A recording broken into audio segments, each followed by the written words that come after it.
Many questions continue to emerge regarding this year's KCPE results. Some have questioned how candidates who had the history of scoring high marks at school level ended up scoring lower marks in the KCPE. However, it is now emerging that contrary to school-based exams where candidates are scored based on raw marks at national level, the raw marks are standardized by marking the mean and standard deviations of each paper identical.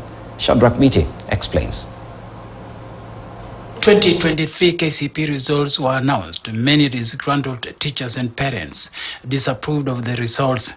Many seeking to know why thousands of candidates who had been scoring high marks at school level ended up scoring low marks in KCPE. What we report after marking KCPE is not the raw score of the candidate.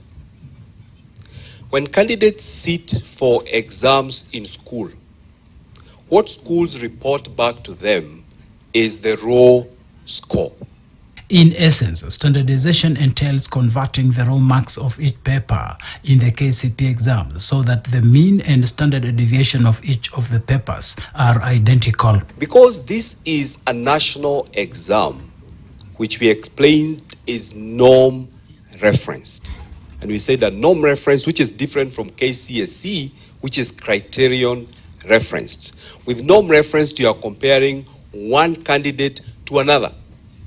Now, as you do that and you come to do your standardization, there is a formula, therefore, that you are using.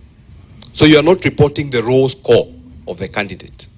You are taking the mean, the raw mean for the entire country and asking yourself, what is the raw mean of the entire country? Then you're also looking for the standard deviation for the entire country. The mean expected of a normal distribution is 50 and the standard deviation is 15. While appearing before the National Assembly's Education Committee, NEC Chief Executive Officer David Njengere pointed out that Kiswahili Insha and English composition are highly weighted as compared to Kiswahili Lugha and English grammar, respectively.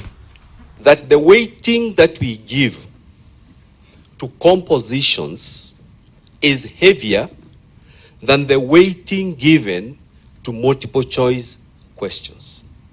Because in multiple choice questions, we say the answer has already been provided. All you are doing is to select the right answer.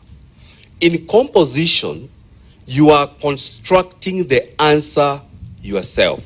So when we are doing our standardization, the weight given to the composition is heavier than the weight given to the multiple choice questions. And hence, that is why once you standardize, you will find that some candidates will get a higher mark than what it would be considered as the raw mark of that candidate. Thank you.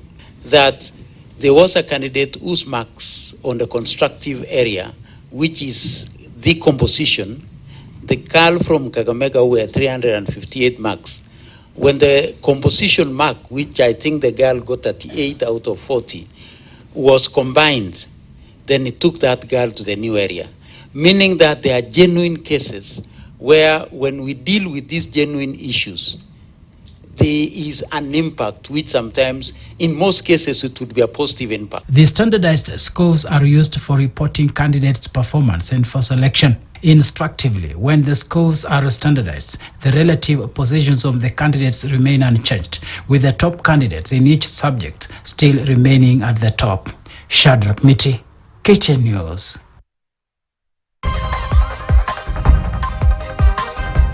Time for first